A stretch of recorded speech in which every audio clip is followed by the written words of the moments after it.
Maharashtra TV news, आवाज सर्वसामान्यांचा। Breaking news. माओवाद विरोधी अभियानातील उत्कृष्ट कामगिरीची दखल। गडचिरोली पोलीस दलातील 5 सहाय्यक पोलीस निरीक्षकांची पोलीस निरीक्षकपदी वेगवर्धित पदोन्नती।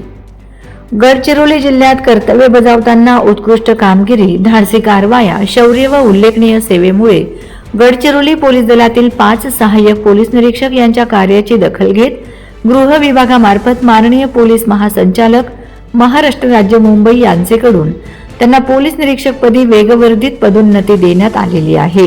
त्या निमित्ताने दिनांक 3 जुलै 2026 रोजी माननीय पोलीस महासंचालक महाराष्ट्र राज्य सदानंद दाते यांच्या प्रमुख उपस्थितीत व इतर वरिष्ठ अधिकाऱ्यांच्या उपस्थितीत पोलीस महासंचालक कार्यालय मुंबई येथे पिंपिंग समारंभ पार पडला।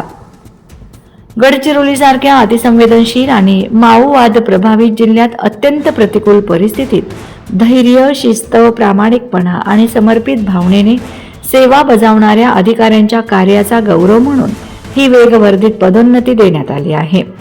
त्यांच्या उल्लेखनीय कार्यामुळे पोलीस दलाची प्रतिमा अधिक उंचावली असून इतर अधिकाऱ्यांनाही उत्कृष्ट कामगिरीसाठी प्रेरणा मिळणार आहे।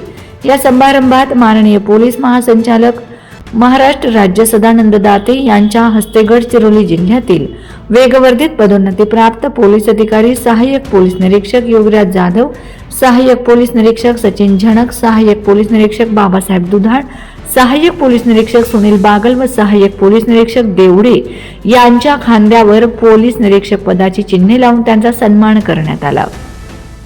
यावेळी उपस्थित मान्यवरांनी पदोन्नती प्राप्त अधिकाऱ्यांचे अभिनंदन करत त्यांना पुढील वाटचालीसाठी शुभेच्छा दिल्या। गडचिरोली पोलीस दलासाठी ही अभिमानाची बाब असून या पदोन्नतीमुळे दलातील अधिकारी व कर्मचाऱ्यांचे मनोबल निश्चितच उंचावणार आहे। वंदे महाराष्ट्र टीव्ही मीडिया प्रतिनिधी हरिंद्र मडावी, गडचिरोली। वंदे महाराष्ट्र टीव्ही न्यूज, आवाज सर्वसामान्यांचा। अशाच नवनवीन बातम्या पाहण्यासाठी आमच्या चॅनलला सबस्क्राइब करा, बेल आयकॉनला क्लिक करा।